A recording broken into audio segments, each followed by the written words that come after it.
जय हिंद मेरे प्यारे भाइयों, मैं दीपेंद्र आप सभी का स्वामी विवेकानंद इंस्टीट्यूट के ऑनलाइन प्लेटफॉर्म पर आप सभी का बहुत बहुत स्वागत करता हूं। दोस्तों, हमने पिछली क्लास में नंबर सिस्टम को उठाया था, जिसमें हमने प्राकृत संख्याएं, पूर्ण संख्याएं, पूर्णांक संख्याएं, परिमेय संख्याएं और अपरिमेय संख्याओं को कवर किया था। आज की जो हमारी क्लास रहेगी वो शेष संख्याओं से संबंधित रहेगी। तो जितनी भी संख्याएं पिछली क्लास में बची हुई थी, आज की क्लास में हम सभी संख्याओं को कवर करेंगे। यदि आपने हमारे एप्लीकेशन को अभी डाउनलोड नहीं किया है तो आप SBI दीपेंद्र लर्निंग एप्लीकेशन को प्ले स्टोर पर जाकर डाउनलोड कर लें। और हमारा जो बैच रहेगा वो जो फाउंडेशन बैच है वो सिर्फ 699 रुपये का है, जो कि 1 साल के लिए वैलिड रहेगा। तो आज की क्लास हम प्रारंभ करते हैं। दोस्तों, आज की क्लास में हम सबसे पहले संख्या उठाते हैं, वो है अभाज्य संख्या। कौन सी संख्या है दोस्तों? मेरी अभाज्य संख्या है, प्राइम नंबर।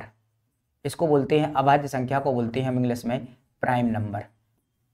प्राइम नंबर क्या होती हैं? अभाज्य संख्या क्या होती हैं? तो वे संख्याएं जिनके केवल 2 ही गुणनखंड हों। वे संख्याएं जिनके केवल 2 ही गुणनखंड हों, केवल 2 ही गुणनखंड हो, 2 ही गुणनखंड हो। या दूसरी परिभाषा के रूप में हम समझेंगे वे संख्याएं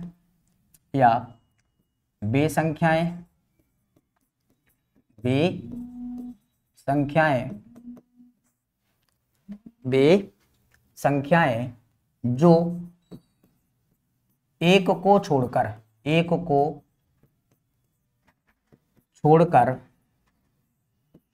स्वयं से विभाजित हों, एक को छोड़कर स्वयं से विभाजित हों, उन्हें क्या कहते हैं? उन्हें हम अभाज्य संख्या कहते हैं। जैसे उदाहरण के रूप में हम समझते हैं, जैसे सबसे छोटी हम अभाज्य संख्या की बात करते हैं वो है 2। तो 2 के हम गुणनखंड करेंगे, फैक्टर करेंगे तो 1 होता है और 2 होता है। सिर्फ कितने गुणनखंड हो रहे हैं इसके? 2 हो रहे हैं। एक संख्या उठाई हमने, कौन सी? 3 के फैक्टर करेंगे तो 1 और 3। एक उठाई हमने, कौन सी संख्या? 7 के फैक्टर करेंगे 1 और 7। एक संख्या उठाई हमने 19 के फैक्टर करेंगे तो 1 और 19। एक उठाई हमने, कौन सी? 53। इसके भी कितने फैक्टर होंगे? 1 और 53 होंगे। सिर्फ और सिर्फ कितने फैक्टर हो रहे हैं इन सबके? सिर्फ और सिर्फ 2 ही गुणनखंड हो रहे हैं, सिर्फ और सिर्फ 2 ही गुणनखंड हो रहे हैं। ऐसी संख्याओं को हम क्या बोलते हैं? अभाज्य संख्या कहते हैं। क्या बोलते हैं? हम इनको अभाज्य संख्याएं कहते हैं। अब हम बात करेंगे कि सबसे छोटी अभाज्य संख्या कौन सी होती है। तो दिमाग में आ रहा होगा, एक क्या अभाज्य संख्या है कि भाज्य संख्या है? तो मेरे साथियों, एक ना तो भाज्य संख्या है और ना ही अभाज्य संख्या है। तो सबसे छोटी जो अभाज्य संख्या होगी, सबसे छोटी अभाज्य संख्या जो होगी, सबसे छोटी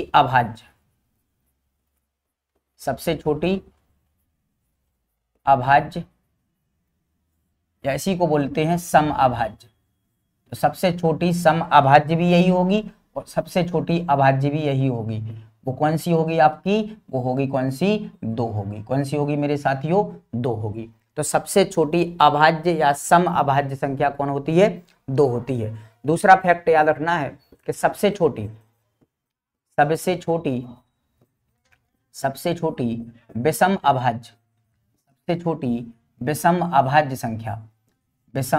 अभाज्य संख्या कौन सी होगी? तो विषम अभाज्य जो संख्या होगी वो होती है कौन सी?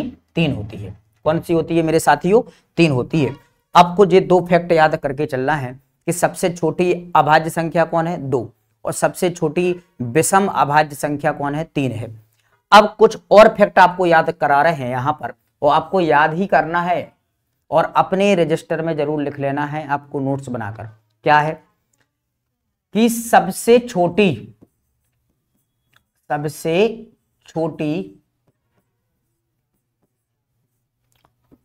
2 अंकों की अभाज्य संख्या, 2 अंकों की अभाज्य संख्या, 2 अंकों की अभाज्य संख्या कौन होती है? 11।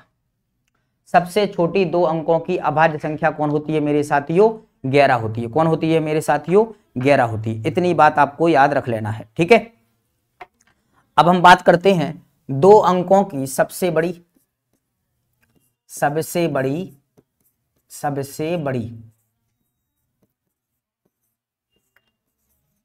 दो अंकों की अभाज्य संख्या। सबसे बड़ी बतानी है आपको दो अंकों की अभाज्य संख्या, तो वो होती है 97। कौन सी याद रखना है आपको? 97। तीसरा फैक्ट याद रखना है आपको, सबसे छोटी 3 अंकों की अभाज्य संख्या तो होती है 101। सबसे छोटी 3 अंकों की संख्या कौन सी होती है? 101 होती है। तो सबसे बड़ी 3 अंकों की संख्या कौन होगी? जल्दी बताएं। सबसे बड़ी 3 अंकों की संख्या, सबसे बड़ी 3 अंकों की अभाज्य संख्या कौन होगी? तो वो होगी 997। कौन होगी मेरे साथियों? 997 होगी। तो 4 अंकों की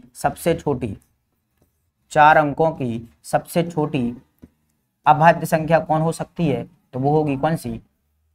जल्दी बताएं। कौन होगी? 1000। जल्दी बताएं। 1009। कौन होगी मेरे साथियों? 1009 होगी। कौन होगी? 1009 होगी। क्लियर है?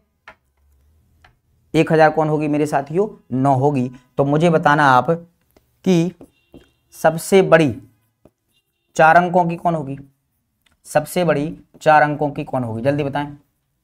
सबसे बड़ी 4 अंकों की कौन सी होगी? जल्दी बताएं मुझे कमेंट कर बोलो। 9973। कौन सी होगी? 9973। अब एक फैक्ट और याद रखना है आपको, क्या? कि सबसे छोटी 5 अंकों की अभाज्य संख्या कौन सी होगी? जल्दी मुझे बताएं, जल्दी से जल्दी। वो होगी 10,007। कितनी होगी? 10,007 होगी। कितनी होगी? 10,007 होगी। जो 4 अंकों की है, जो कितने अंकों की? 5। 1 2 3 4, 1 2 3 4 5। अब हम बात करेंगे कि सबसे बड़ी 5 अंकों की अभाज्य संख्या, सबसे बड़ी 5 अंकों की अभाज्य संख्या कौन होगी? वो होगी 99,991। कौन सी होगी? 99,991। 99,991। 99,991। ठीक है। तो कितने अंकों की है? 5। 1 2 3 4 5। तो ये होगी हमारी संख्याओं के बारे में। तो कुछ फैक्ट हैं जी, इन फैक्टों को आपको याद रख लेना है। अब क्वेश्चन बनेगा कि 1 से लेकर 100 तक कितनी अभाज्य संख्याएं होंगी? 1 से लेकर 200 तक कितनी अभाज्य संख्याएं होंगी? 1 से लेकर 500 तक कितनी अभाज्य संख्याएं होंगी? और 1 से लेकर 1000 तक कितनी अभाज्य संख्याएं होंगी? इन संख्याओं को समझने से पहले हमें देखना है 1 से लेकर कहां तक की? 100 तक की। तो 1 से लेकर 100 तक की आपको हम संख्याएं यहां पर लिखवा देता हूं। तो आपको शुरुआत करना है 1 से लेकर कहां तक की? 10 तक की। तो 1 से 10 तक कौन कौन सी आएंगी? 2 है, 3 है, 5 है और 7 है। तो कुल मिलाकर कितनी आती हैं? 4। फिर 11 से लेकर 20 तक आपको याद रखना है, तो वो आती हैं 11 है, 13 है, 17 है और 19 है। तो यहां पर भी कितनी मिलेंगी मेरे साथियों? 4 मिलेंगी। फिर 21 से लेकर कहां तक याद रखना है? 30 तक का।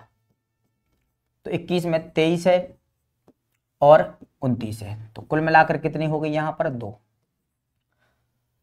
31 से लेकर 40 तक हमें याद रखना है, तो यहां पर कौन कौन सी होंगी? एक तो होगी कौन सी? 31। एक होती है कौन सी? 37। तो कुल मिलाकर कितनी हो गई यहां पर? 2 हो गई। फिर आपको याद रखना है 41 से लेकर 50 तक, तो कौन कौन सी हो सकती है यहां पर? 41, 43 और 47। तो कुल मिलाकर कितनी हुई मेरे साथियों? 3। 51 से लेकर आपको याद रखना है 60 तक का। तो 51 से 60 तक कौन कौन सी होंगी? एक तो होगी कौन सी हमारी यहां पर? एक होगी हमारी कौन सी? 61 और एक होगी कौन सी? 67। तो कुल मिलाकर कितनी हो जाएंगी? 2।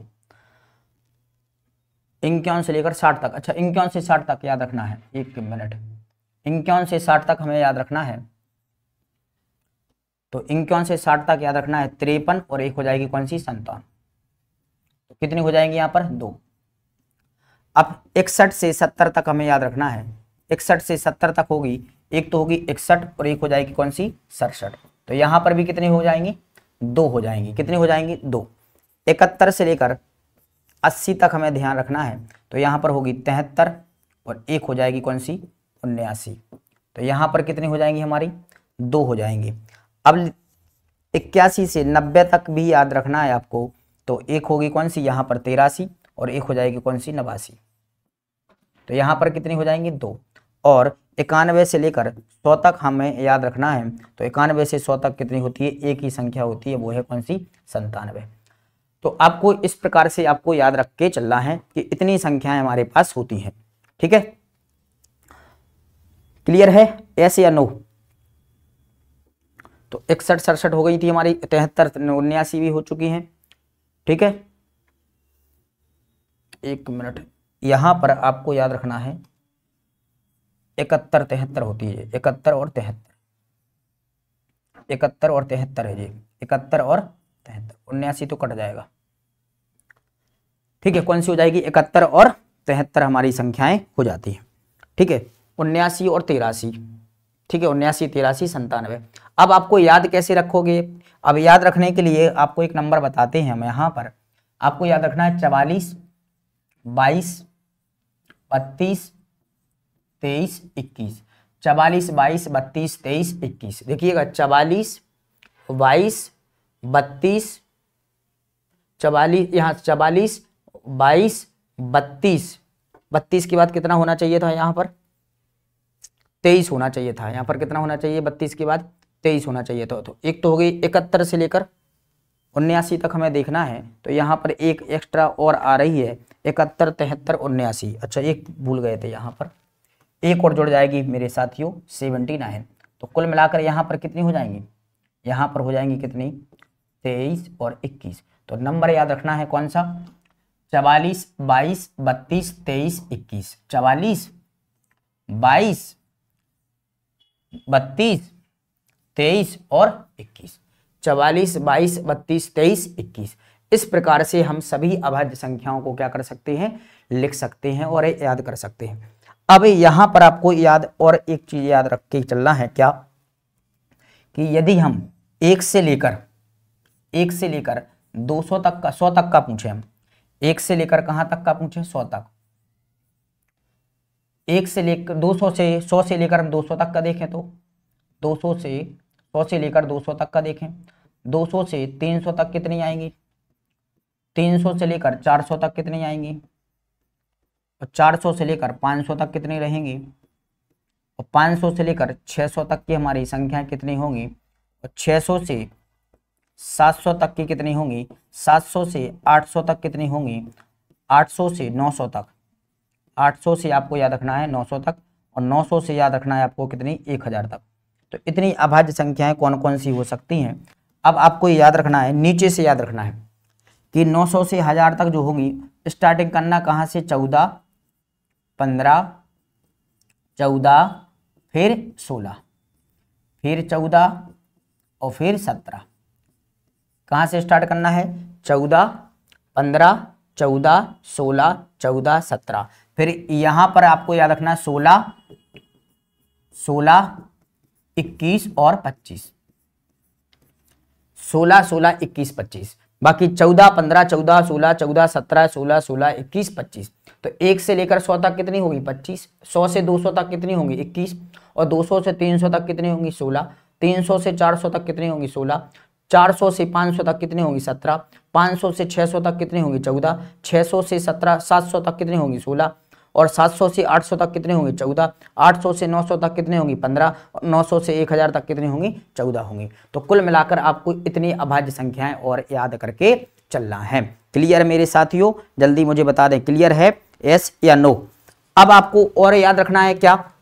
कि 1 से लेकर 50 तक, अगर हम बात करें कि 1 से लेकर 50 तक, 1 से लेकर 50 तक कितनी होंगी? तो कितनी बताओगे? 15।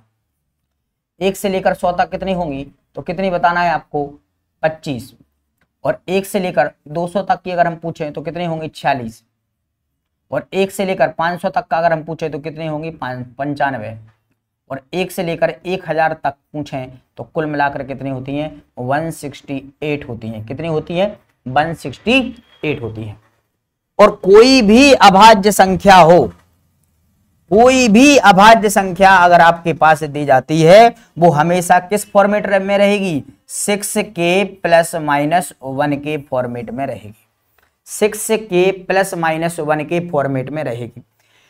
कोई भी अभाज्य संख्या हो इस फॉर्मेट में रहेगी। कैसे रहेगी, यहां पर हम कोई भी संख्या उठा लेते हैं, सिर्फ जेल और 2 और 3 को छोड़ दिया जाए, 2 को और 3 को छोड़ दिया जाए, बाकी कोई भी संख्या आ जाती है, कौन सी अभाज्य संख्या आ जाती है, वो हमेशा किस फॉर्मेट में रहेगी, 6k प्लस माइनस 1 के फॉर्मेट में रहेगी। लेकिन लेकिन लेकिन 6k प्लस 1 माइनस फॉर्मेट में अगर कोई भी संख्या आए तो जरूरी नहीं है कि वो सभी संख्याएं अभाज्य हों। समझ में आ रही बात, 6k प्लस माइनस 1 के रूप में कोई भी संख्या आती है तो जरूरी नहीं है मेरे साथियों कि वो अभाज्य संख्या हो। लेकिन जितनी भी अभाज्य संख्याएं हैं वो सारी की सारी किस फॉर्मेट में आती हैं, 6k प्लस माइनस 1 के फॉर्मेट में आती हैं। जैसे हम समझना चाहें कि सबसे छोटी 2 थी और 3 थी, इन दोनों को अगर हटा दिया जाए तो हम कौन सा लेते हैं, यहां पर अगर हम बात करते हैं यहां पर 2 लेते हैं तो 6 दूनी कितना होता है 12, 6 दूनी कितना होता है 12। अगर हम k का मान कितना लेते हैं मेरे साथियों, 2 लेते हैं तो कितना होता है 6 गुणे 2 प्लस कितना कर देंगे 1, तो 6 दूनी 12 और 1 13। 13 क्या अभाज्य संख्या नहीं है हमारी, बिल्कुल है। यदि हमने 6 गुणे 2 प्लस माइनस कितना कर दिया 1, तो 6 दूनी 12, 12 में से 1 गया कितना बचेगा 11, तो 11 भी क्या हमारी अभाज्य संख्या है। तो कोई भी संख्या उठाकर देख लीजिएगा वो सारी की सारी जितनी भी अभाज्य संख्याएं होंगी वो किस फॉर्मेट में रहेंगी, 6k प्लस माइनस 1 के फॉर्मेट में रहेंगी। लेकिन ये जरूरी नहीं है कि जो भी इस फॉर्मेट में संख्या हो वो अभाज्य हो। बोलोगे जी क्या है सर, ये है कि जैसे एक संख्या मैं आपको बताता हूं यहां पर कि मैंने 6k की जगह अगर मैं 4 रखता हूं तो 6 चौको 24 माइनस 1 किया तो कितना आ गया 23, तो 23 तो एक अभाज्य संख्या है। लेकिन हमने जैसे ही किया 6 गुणे 4 प्लस 1, 6 चौको 24 और 1 कितना हो गया 25, लेकिन 25 हमारी अभाज्य संख्या नहीं है। तो जरूर नहीं है कि जो संख्या इस फॉर्मेट में है वो पूरी की पूरी अभाज्य संख्याएं होंगी। लेकिन जितनी भी अभाज्य संख्याएं होती हैं मेरे साथियों वो पूरी की पूरी किस में जाएंगी, हमारी 6k प्लस माइनस 1 के फॉर्मेट में ही जाएंगी। इतनी बात आपको जरूर याद करके चलना है। तो हमने कौन सी संख्या को पढ़ लिया है, अभाज्य संख्याओं को कंप्लीट कर लिया है। अब हम बढ़ते हैं भाज्य संख्या की ओर। तो अगली हमारी साथियों संख्या है वो है हमारी भाज्य संख्या। भाज्य संख्या इसको बोलते हैं कंपोजिट नंबर या इसी को बोलते हैं यौगिक नंबर, यौगिक नंबर, यौगिक संख्या कहते हैं या इंग्लिश में बोलते हैं कंपोजिट नंबर। तो क्या होती है कंपोजिट नंबर, तो वे संख्याएं कंपोजिट, कंपोजिट तो वे संख्याएं जिनके गुणनखंड 3 या 3 से अधिक हों। तो वे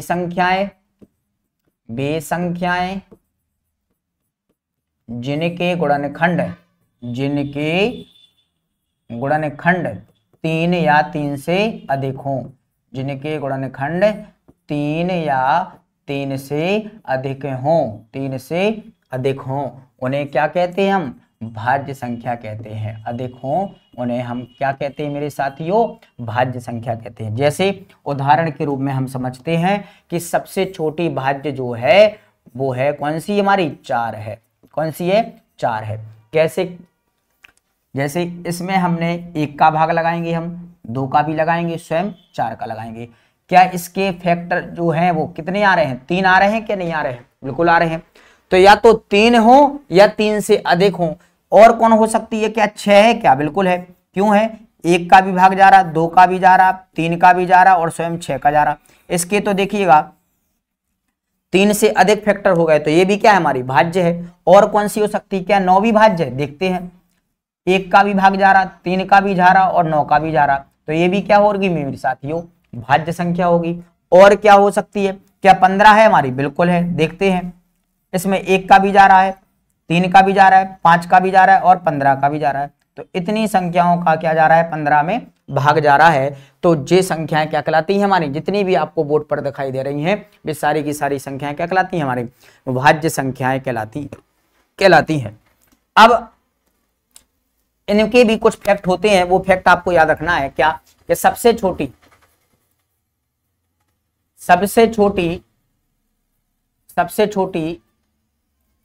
भाज्य या समभाज्य संख्या कौन सी होगी, 4 होगी। सबसे छोटी भाज्य या समभाज्य कौन सी होगी, 4 होगी। और सबसे छोटी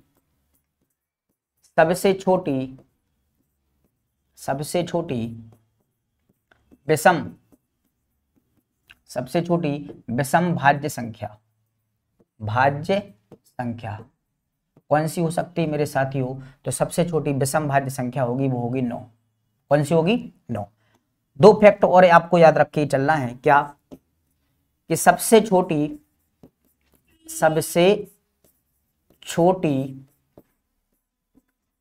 भाज्य संख्या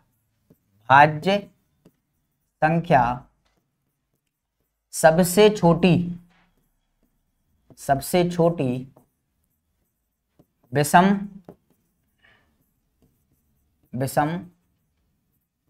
भाज्य संख्या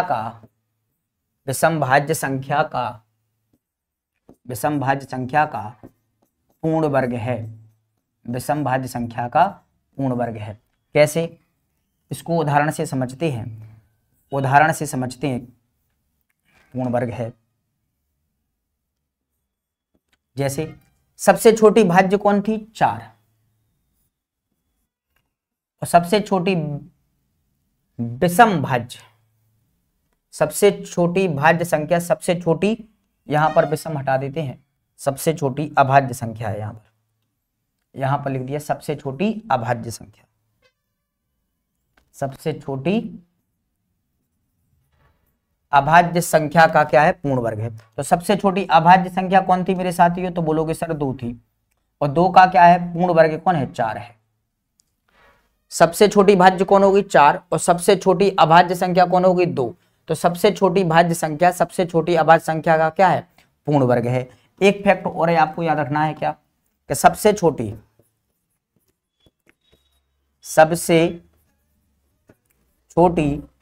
विषम भाज्य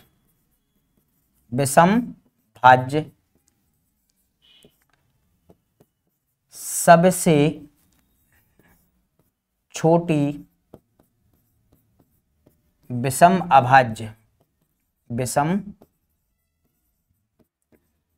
अभाज्य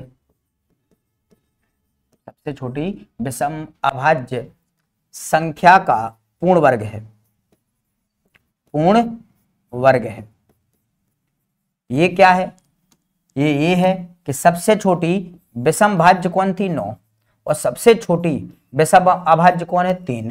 तो 3 का क्या है, पूर्ण वर्ग कौन हो जाएगी, 9 हो जाएगी। तो ये 2 फैक्ट आपको और याद करके चलना है। तो हमने भाज्य भी समझ ली और अभाज्य भी समझ ली। ध्यान रखना, सबसे छोटी भाज्य कौन होगी, 4। और सबसे छोटी अभाज्य कौन होगी, 2 होगी। लेकिन एक ना तो भाज्य होती है और ना ही अभाज्य होती है।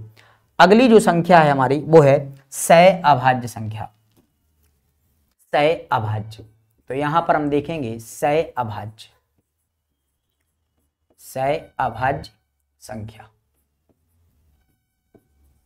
और एक होती है, इसी की साथ ही होती है अपेक्षित सहअभाज्य। अपेक्षित सहअभाज्य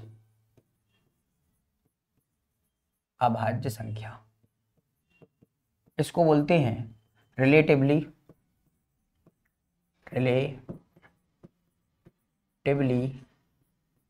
कोप्राइम नंबर। और इसको बोलते हैं कोप्राइम नंबर। क्या होती हैं ये दोनों संख्याएं, तो वे संख्याएं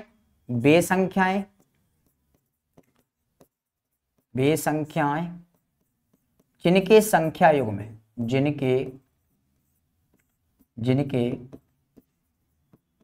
संख्या युग्म है, जिनके संख्या युग्म का HCF कितना हो, 1 हो, उनको क्या बोलते हैं हम लोग, क्या बोलते हैं मेरे साथियों, सहअभाज्य संख्याएं कहते हैं। जैसे यहां पर लिखा मैंने 2 और 3, क्या ये सहअभाज्य बिल्कुल है, क्यों, क्योंकि इनमें कोई भी संख्या क्या नहीं है, कॉमन नहीं है, और जब कॉमन ना हो तो कौन सी कहलाती है हमारी, सहअभाज्य। जैसे 5 और 7 क्या सहअभाज्य बिल्कुल है, 11 और 17 क्या सहअभाज्य बिल्कुल है, 13 और 23 क्या सहअभाज्य बिल्कुल है, 27 और 29 क्या सहअभाज्य बिल्कुल है, 31 और 37 सहअभाज्य बिल्कुल है। तो वे संख्याएं जिनका HCF कितना हो, 1 हो, और इन दोनों में कोई भी संख्या कॉमन ना हो और दोनों की दोनों कैसी हो, अभाज्य संख्या हो, उनको क्या बोलते हैं हम लोग, सहअभाज्य या को प्राइम नंबर कहते हैं। उसी प्रकार से इसको भी कहते हैं कि इनके संख्या युग्म में HCF कितना होना चाहिए, 1 होना चाहिए। लेकिन इसमें हमने दोनों संख्या कैसी ली, हमने अभाज्य ली, कैसी ली मेरे साथियों, अभाज्य ली। लेकिन इसमें हम अभाज्य भी ले सकते हैं और भाज्य भी ले सकते हैं। जैसे उदाहरण के रूप में हम इसको समझते हैं, लेकिन इनका HCF कितना होना चाहिए, 1 होना चाहिए। जैसे उदाहरण के रूप में समझते हैं हम, जैसे हमने लिया 5 और 9, कौन सी संख्या ली, 5 और 9। 5 क्या है हमारी, अभाज्य है, और 9 कैसी है, भाज्य है। क्या इन दोनों में कोई भी एक के अलावा कोई भी संख्या कॉमन है, क्या नहीं कॉमन है, तो वो कौन सी कहलाती है, हमारी अपेक्षित सहअभाज्य कहलाती है। जैसे यहां पर लिया मैंने 15 और 17, तो 15 क्या है हमारी भाज्य और 17 कौन सी है, अभाज्य है। जैसे यहां पर लिया 21 और 23, तो 21 हमारी क्या है, भाज्य है, और 23 क्या है, हमारी अभाज्य है। और कौन कौन सी हो सकती है, एक हो सकती है 29 और 35, ये भी हमारे क्या है, सहअभाज्य है। क्यों, क्योंकि इनके बीच का जो HCF है वो कितना होगा, 1 होगा। इन संख्याओं को बोलते हैं अपेक्षित सहअभाज्य। तो यहां पर एक भाज्य भी हो सकती है और एक अभाज्य भी हो सकती है, लेकिन यहां पर दोनों की दोनों कैसी होना चाहिए, अभाज्य संख्याएं होनी चाहिए, वो कहलाती हैं को प्राइम नंबर या सहअभाज्य संख्याएं। इससे संबंधित एक संख्या और बचती है जिसका नाम है क्या, जुड़वा अभाज्य। क्या नाम है दोस्तों, जुड़वा अभाज्य, जुड़वा अभाज्य संख्या, जुड़वा अभाज्य संख्या, इसको बोलते हैं ट्विंस को प्राइम नंबर, ट्विंस को प्राइम नंबर। इनकी संख्या युग्म में, इनकी संख्या युग्म में तो बेस अभाज्य संख्याएं जिनके संख्या युग्म का संख्या युग्म में कितने का अंतर हो, 2 का अंतर हो, कितने का अंतर हो मेरे साथियों, 2 का अंतर हो, और दोनों की दोनों कैसी होना चाहिए, अभाज्य। जैसे 5 और 7, 5 और 7 तो कैसी है वे, जुड़वा अभाज्य। क्यों, क्योंकि इन दोनों में कितने का अंतर है, 2 का अंतर है, और दोनों कैसी है हमारी, अभाज्य है। और कौन कौन सी हो सकती है, तो 11 और 13, ये भी क्या है, सहभाज्य है। और कौन सी हो सकती है यहां पर और हो सकती है कौन सी, 41 और 43, 41 और 43 भी हो सकती हैं। और कौन सी हो सकती है, यहां पर 29 हो सकती है, 23 हो सकती है, 27 और 29 नहीं होंगी, क्योंकि 27 कट जाएगी, 29 नहीं कटेगी, ठीक है। और कौन कौन सी हो सकती है यहां पर, तो इतनी आपको संख्याएं याद करके चलना है। तो देखो यहां पर देख लीजिएगा ना, यहां पर इतनी संख्या हमने यहां पर लिखी थी,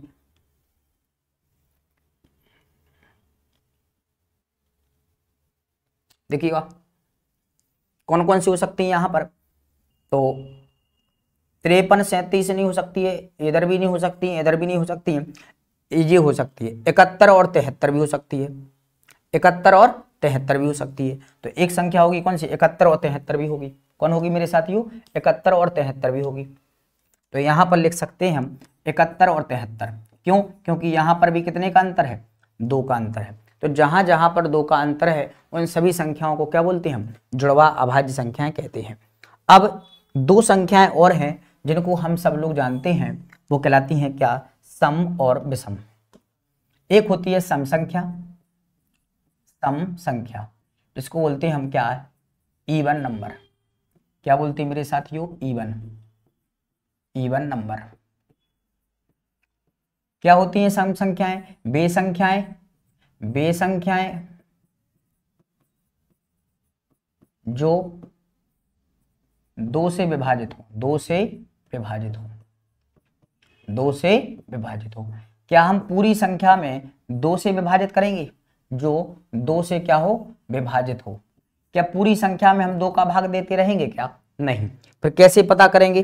तो डायरेक्ट आपको क्या याद रखना है कि कोई भी संख्या हो, जैसे लिख दिया 2, 3, 5, 7, 8, 9 और 6, तो इसमें इकाई का अंक या तो 0 हो, या तो 2 हो, या तो 4 हो, या तो 6 हो, या तो 8 हो।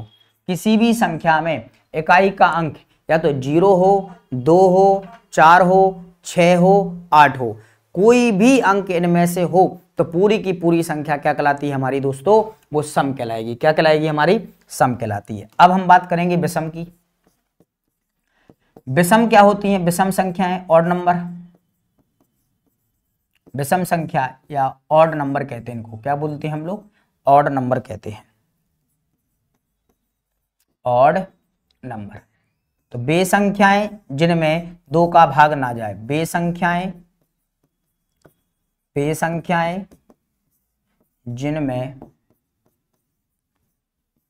2 का भाग ना जाए, 2 का भाग ना जाए, 2 का भाग ना जाए, ना जाए।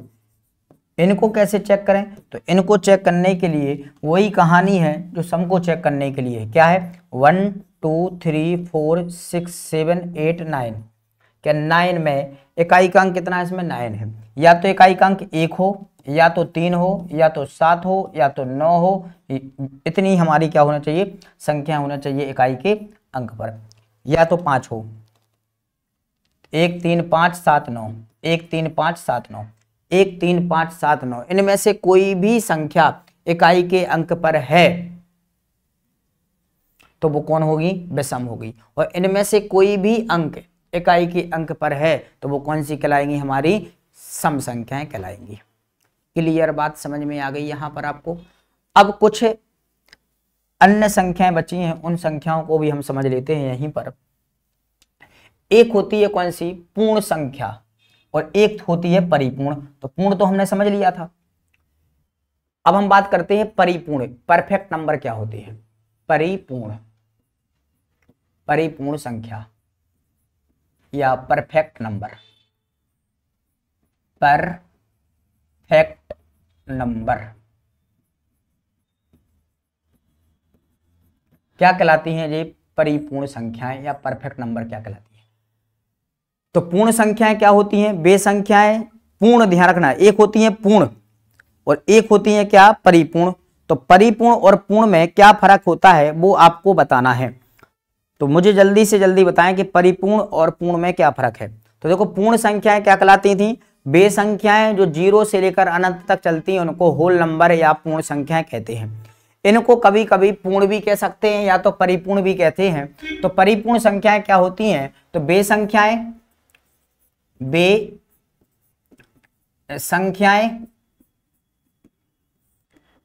जिनके गुणनखंडों का योग, गुणनखंडों का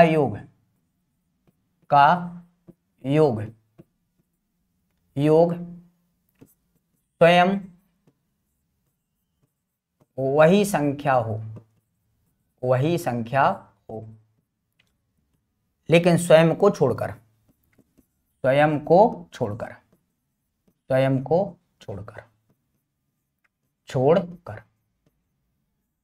जैसे उदाहरण के रूप में समझते हैं। सबसे छोटी जो एक अंक की जो परिपूर्ण होती है वो होती है 6, या सबसे छोटी परिपूर्ण कौन होगी? तो होगी कौन सी होगी मेरे साथियों? 6 होगी। कौन सी होगी मेरे साथियों? 6 होगी। कैसे होगी? इसमें हमने इसके क्या किए? गुणनखंड किए। 1 हो गया, 2 हो गया, 3 हो गया और 6 हो गया। तो इनके सभी गुणनखंडों को उठाना है, सिर्फ 6 को छोड़कर, स्वयं को छोड़कर। इसको नहीं लेना है। कौन कौन सी लेना है? 1 लेना है, 2 लेना है और 3 लेना है। क्या इन तीनों को जोड़ दें तो क्या मुझे 6 मिलेगा? देखते हैं। 3 और 2 5 और 1 6, कितना हो गया? 6। तो हमारी जो 6 है वो कैसी है? परिपूर्ण संख्या है। कैसी है? परफेक्ट नंबर है। अब बोलोगे सर 8 होगी क्या, देखते हैं।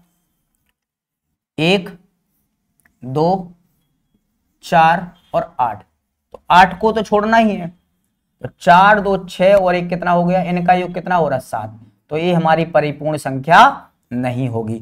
तो एक अंकीय परिपूर्ण संख्या कौन होगी, एक अंक की, एक अंकीय परिपूर्ण संख्या, एक अंकीय परिपूर्ण संख्या, जल्दी बताएं मुझे कौन होगी, 6। तो 2 अंकीय कौन सी हो सकती है, 2 अंकीय कौन सी हो सकती है, जल्दी मुझे बताना है 2 अंकीय कौन सी होगी, 2 अंकीय कौन सी होगी, 2 अंकीय परिपूर्ण, 2 अंकीय परिपूर्ण होती है 28। 3 अंकीय परिपूर्ण, 3 अंकीय परिपूर्ण संख्या, 3 अंकीय परिपूर्ण संख्या कौन होगी, 496। और 4 अंकीय परिपूर्ण, 4 अंकीय परिपूर्ण संख्या, 4 अंकीय परिपूर्ण संख्या, 4 अंकीय परिपूर्ण संख्या कौन सी होती है, जल्दी बताएं मुझे, 4 अंकीय परिपूर्ण होती है 8128। तो इतने फैक्ट आपको याद रखना है, 1 अंकीय परिपूर्ण, 2 अंकीय परिपूर्ण, 3 अंकीय परिपूर्ण, 4 अंकीय परिपूर्ण। तो 1 अंकीय 6 है, 2 अंकीय 28 है, 3 अंकीय 496 है और 4 अंकीय 8128 है। तो इतनी हमारी संख्याओं को क्या बोलते हैं मेरे साथियों, परिपूर्ण संख्याएं कहते हैं। तो इनके नंबर याद रखना है कि 1 6 28 496 और 8128। और भी हमारी संख्या हो सकती हैं, लेकिन आपको निकालने की सीधी विधि क्या है कि इनके क्या कर लेना, आप फैक्टर कर लेना है और स्वयं को यदि छोड़ दो जाए, स्वयं को यदि छोड़ दिया जाए तो जितने भी इसके गुणनखंड होंगे, फैक्टर होंगे, यदि उन सभी का जोड़ उसी संख्या के बराबर आता है तो वो परिपूर्ण है, वरना वो परिपूर्ण नहीं है। क्लियर है। अब हम आगे एक संख्या और देखते हैं जिसका नाम होता है रामानुजम संख्या। एक संख्या और बचती है दोस्तों, वो है रामानुजम संख्या। रामानुजम संख्या क्या होती है, रामानुजम संख्या वे संख्याएं जिन्हें 2 अलग अलग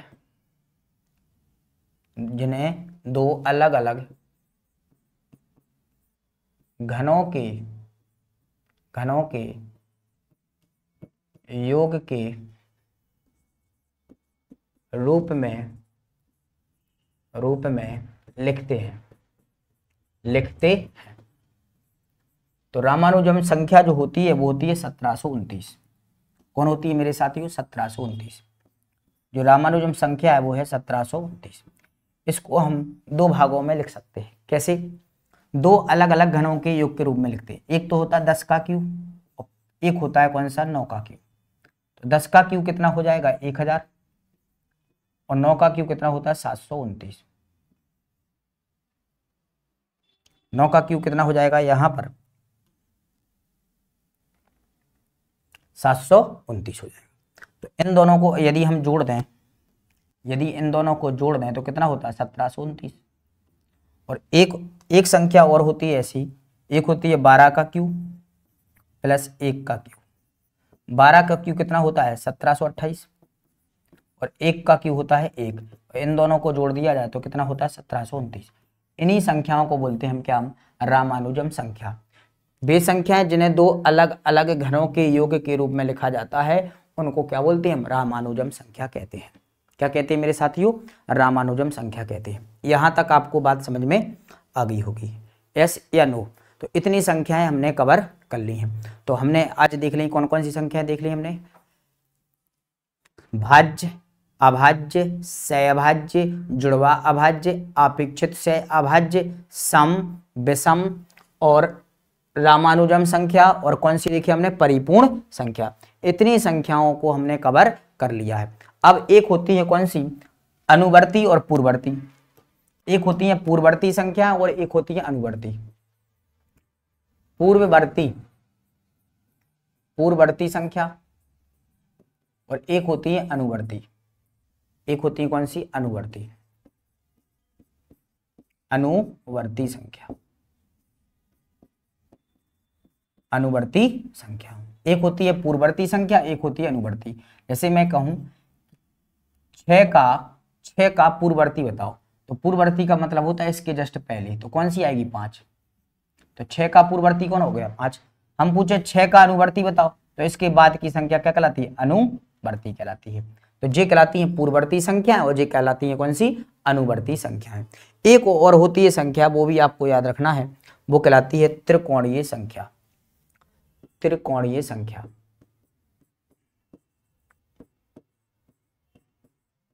त्रिकोणीय संख्या,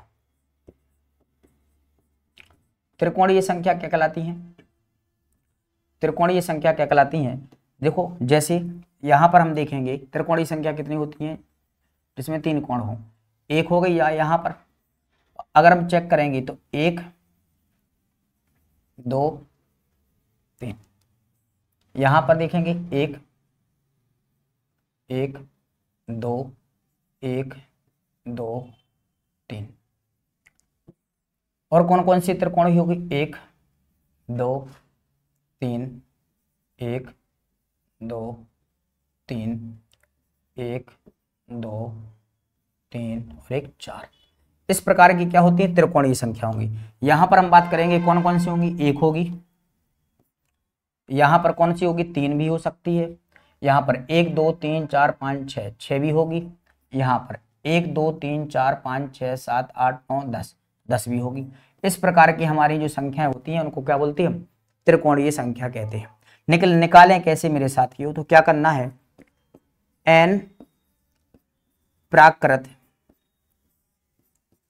संख्याओं का, n प्राकृत संख्याओं का योग निकालना, क्या निकालना पड़ेगा, योग। यदि हमें त्रिकोणीय संख्या ज्ञात करनी है तो क्या करना पड़ेगा, हमें n प्राकृत संख्याओं का क्या निकालना पड़ेगा, योग। और इसका जो फॉर्मूला होता है n प्राकृत संख्याओं का योग ज्ञात करने के लिए, n+1 कितना होता है, 2। n का मान होता है क्या, n का मतलब होता है नंबर, ठीक है, संख्याएं होती हैं। तो आपको ए वाला याद करना है। अब बोलोगे सर मुझे समझ में नहीं आ रहा ये है क्या, क्या होती है त्रिकोणीय संख्याएं, कैसे निकालेंगे। तो जैसे मैंने कहा कि चौथी, पहली त्रिकोणीय संख्या कौन हो गई, 1, दूसरी कौन हो गई, 3, तीसरी कौन हो गई, 6, चौथी कौन हो जाएगी, 10। ऐसे ही हम आगे बढ़ते जाएंगे, पांचवी कौन हो जाएगी, 15, छठवीं कौन हो जाएगी, 21।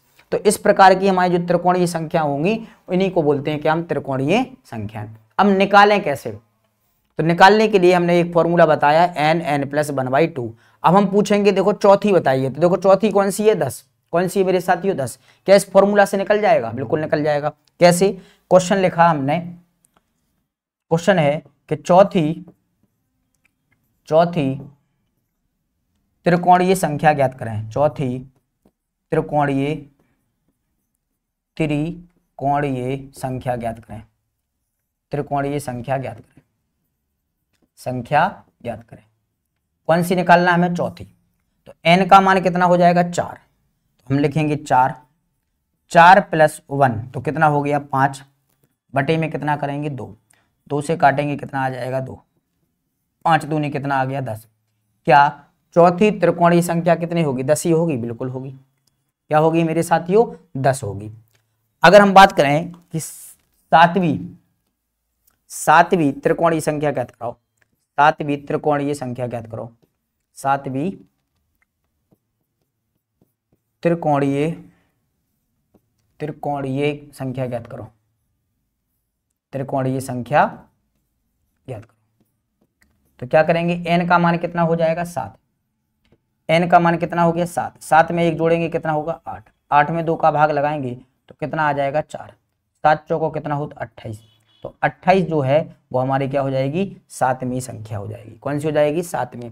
तो पहली कौन हो गई, 1, दूसरी कौन हो गई, 3, तीसरी कौन हो गई, 6, चौथी कौन हो जाएगी, 10, पांचवी कौन हो जाएगी, 15, छठवीं कौन हो जाएगी, 21 और सातवीं हमने अभी निकाल ली, कितनी हो जाएगी, 28। अगर हम 9वीं त्रिकोणीय संख्या निकालें तो 9वीं निकालेंगे तो 9 चौको 36, क्योंकि 8 का आधा कितना हुआ, सॉरी 9वीं निकालना है तो 9 1 कितना हो जाएगा, 10 और 10 का आधा कितना होता है, 5, तो 9 पने 45। तो 9वीं कौन सी हो जाएगी, 45 हो जाएगी। तो इस प्रकार से हम क्या निकाल सकते हैं मेरे साथियों, त्रिकोणीय संख्या निकाल सकते हैं। तो आज हमारी जो क्लास थी वो संख्याओं से संबंधित थी। इस पूरी क्लास को हमने आज कंप्लीट कर लिया है। कल इस संख्याओं से संबंधित कल हमारे क्या रहेंगे, क्वेश्चन रहेंगे। तो आप लोग तैयारी रहिएगा क्वेश्चन को सॉल्व करने के लिए। तब तक के लिए पढ़ते रहिए, मुस्कुराते रहिए। जय हिंद।